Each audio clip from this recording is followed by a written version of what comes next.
Nilou. Hopefully I say her name right for the duration of this video, unlike the last video I made on her, saying how disappointed I was with her kit when I looked at the leaks and everything. And I was actually planning to skip her until my DMs got spammed every single day with Nilou fan art up until her release. So like any person would after getting spammed with that much fan art, I had to pull. And I managed to get her at 39p at the train station, and then I also managed to get her weapon with 0 fate points. So, as any Genshin content creator would do, even though I haven't uploaded in like over a month now, we are going to review her. And this review is going to be no bullshit. I will tell you exactly what I do not and do like about your character. We ain't here to preserve feelings, okay? As you could see in the background, I kind of went over the general team I use with Nilou. Even tried to level up her weapon last minute, but well, first impressions of Nilou. What the fuck is her passive? As you can tell, I don't really want to use Calais, hence the fact that she is level 21. But I have to use her anyway because I can't use Kazuha or Venti without her passive talents working, which is very stupid, and I am still upset about it. But hey, it is what it is. There's no going back now. Also, Nilou's free-to-play weapon options are very shit, and I mean it. Like, if you do not have her signature weapon, however the fuck you say the name, the damage difference is pretty big because there are no other swords in the game that give you HP percent apart from Jadecar. As you can see by switching swords, I lost over 10k HP and my sword isn't even maxed out, and neither is Nilou, which would have given me a greater increase.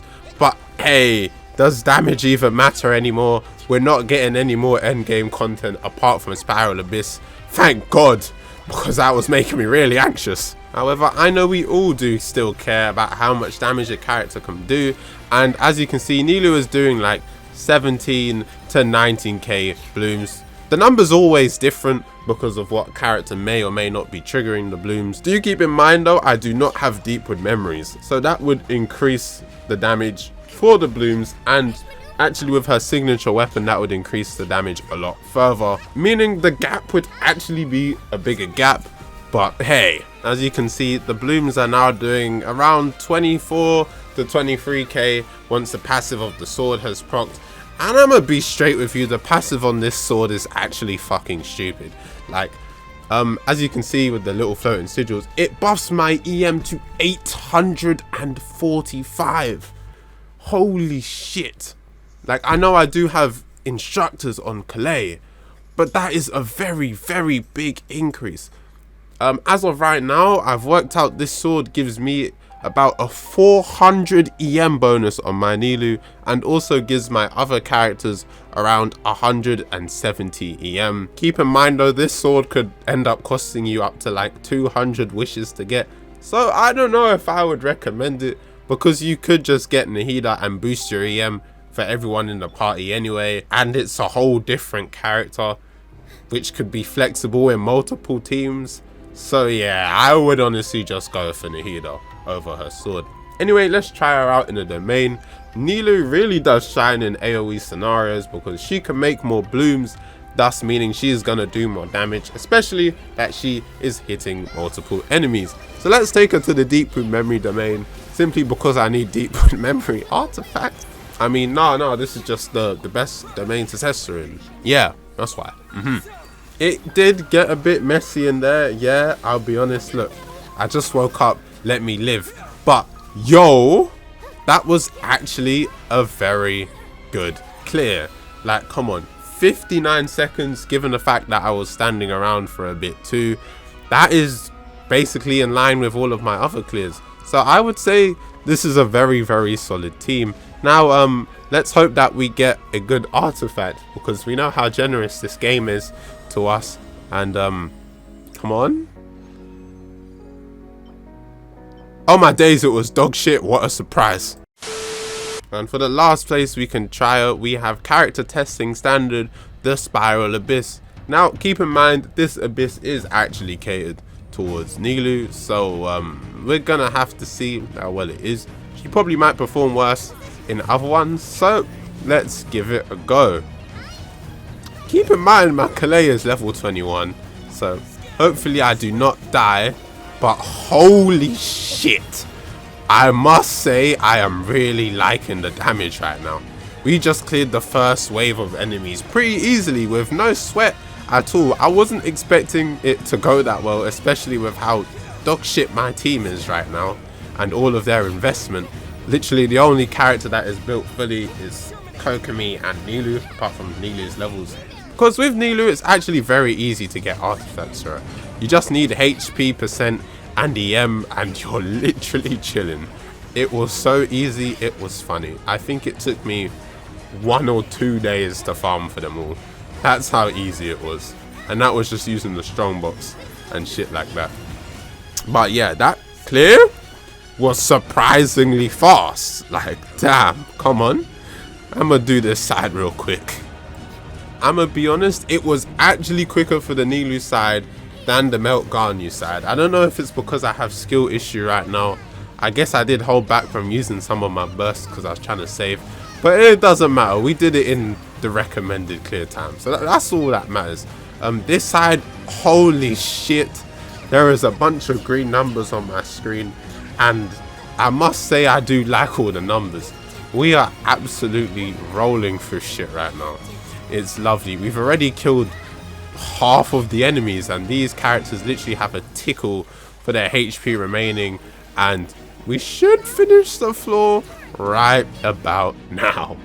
Wow. Wow. Mihoyo must have known I was going to make this video or something, because the last floor was also an EM buff. This should be pretty easy. I mean, it's just some of these enemies. These enemies literally just ran at you for no apparent reason. They're like rabid psychos. But hey, makes it easier to clear them out. I guess it really does shine light on how this abyss is more catered towards Nilou than other abysses would be. Abysses? Is that a word? Yeah, I guess so. Like, you know those stupid ruin enemies that shoot you and then dash away from you? Imagine playing Nilou against that. That would be so painful and horrible. Somehow Traveler died when I expected Kalei to die, but it's no sweat. We've cleared that out anyway with under a minute too, which is typically how fast you would want to clear that floor. So hey, that was very good once again. I must say, honestly, Nilou surprised me. I don't know if it was getting her signature weapon, because before when I used to play her, it was a bit underwhelming. It could just be the weapon. Maybe I have to try that again in another date without her signature weapon, see how I find it. But yeah, I am still upset about the lack of flexibilities in the team. Like, that would definitely be easier if I could have Kazuha in there, or Sucrose to buff EM, or Venti to group them and buff EM too, because I have an elegy on him, which I could have slapped on Kalei, but that would have been overkill. But yeah, would I recommend Nilou? I must say, if you can already clear Abyss and whatnot, and as you can see, she can do it too, for this rotation, she is not a bad pick, though. Be prepared to play Traveler and Kalei whenever you play her, which actually has gotten a bit tiring to play. I like to switch up my teams when I play my characters, but with Nilou, there isn't really much switching to be done. I do want to get Nahida to replace Kalei, as Nilou and Nahida will be an unstoppable combo, especially that you can control who's doing the blooms now. If you literally just spam autos and E's with Nahida, you should be chilling. However, I must say, without having Kokomi there, you would have to use some sort of hydro healer, which could get very clunky as the blooms do damage you. So probably like Barbara, and well, Barbara makes you freeze yourself, so I don't know about that one. I have no issue playing Kokomi. I love Kokomi, I play her all the time. But for some people, yeah, Nilou teams do need a lot to get going. You're going to need a Nilou, you're probably going to want a Kokomi, and then you're going to need your Dendro characters.